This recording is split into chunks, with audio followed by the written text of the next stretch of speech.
Very much, MC.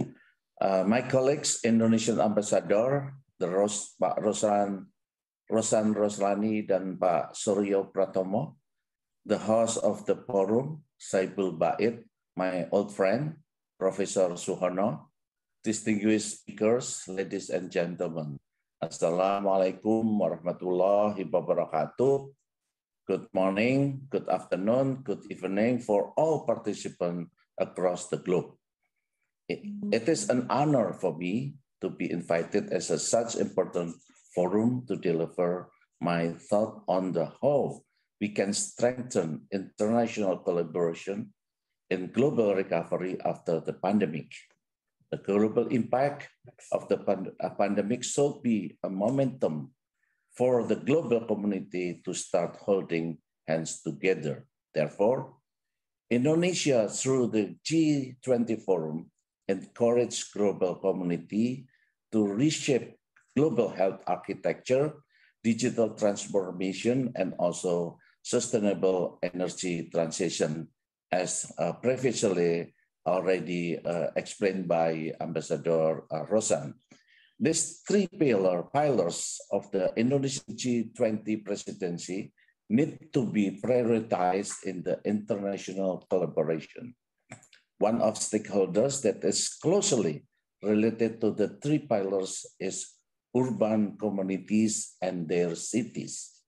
Excellencies, ladies and gentlemen, as we know, one of the United Nations Sustainable Development Goals for the 2030 is making cities and human settlement inclusive, safe, resilient, and sustainable.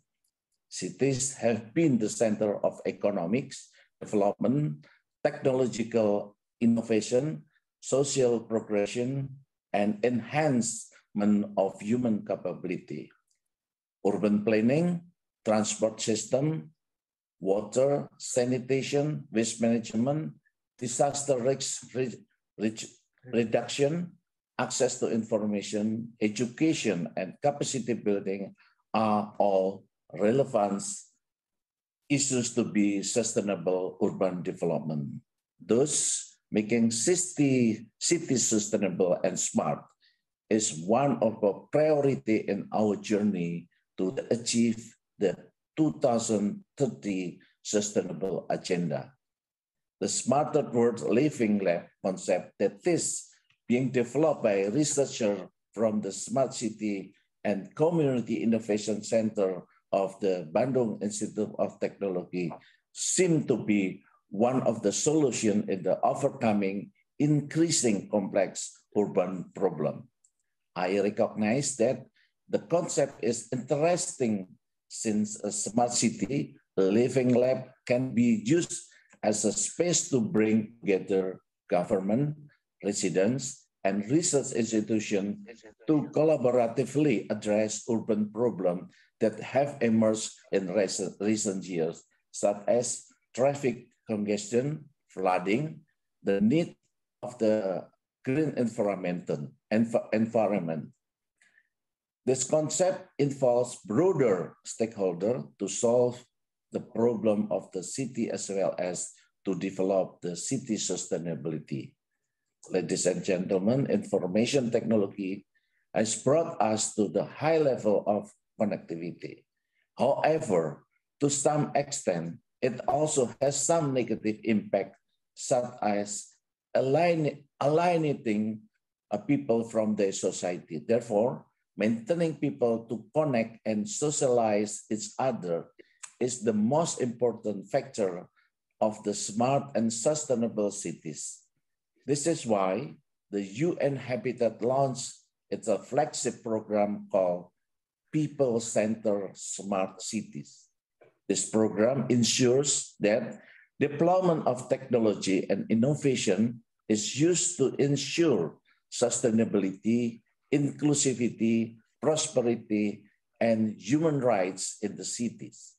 In Japan case, Japanese government is designing and defining what's so-called as Society 5.0 by incorporating innovation of the fourth industrial revolution For example, Internet of Things, big data, artificial intelligence, robot, and the sharing economy into every industry and social life.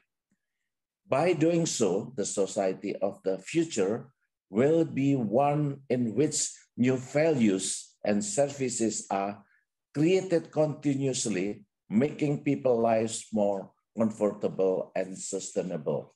Moreover, Japanese Society 5.0 is conceptualized to achieve advanced emergence between cyberspace and physical space.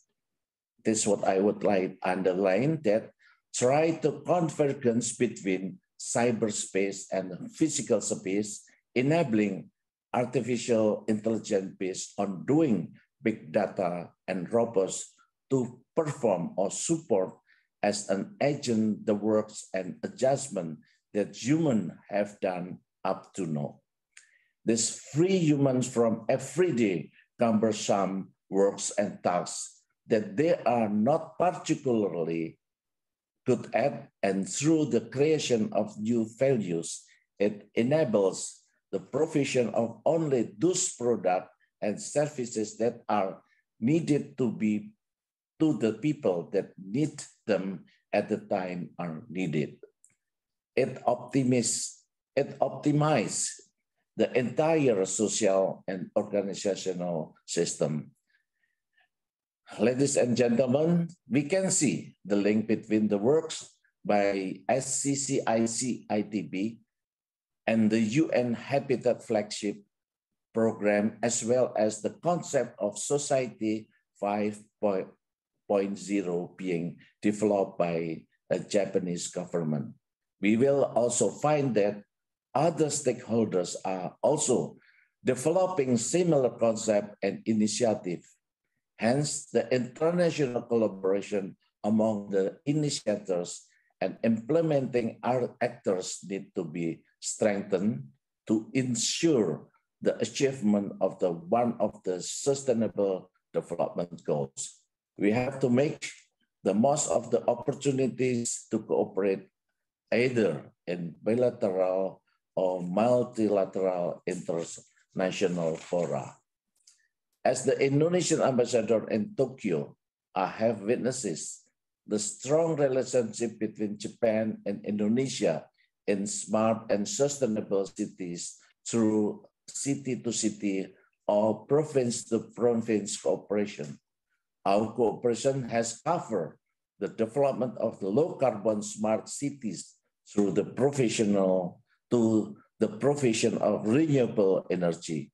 The cooperation, for example, the cooperation between Toyoma and Semarang City have covered some Semarang City buses into gas fuels buses, making 40% reduction of the carbon emission. The cooperation between Jakarta and Kawasaki cities are soon implementing the conversion of the Jakarta buses into EV cell fuel buses. The Japan-Indonesian cooperation also covered risk reduction, capacity building for smarter society, and other area of innovative collaboration. In the cooperation between Kuburaya and Nihama City is designed to develop forest city and also renewable energy in Kuburaya. These are the only examples of the international cooperation that can be replicated in other areas to make smarter world living lab concept work. With that, I conclude my speech. Thank you very much. Arigatou gozaimasu. Selamat siang. Wassalamualaikum warahmatullahi wabarakatuh.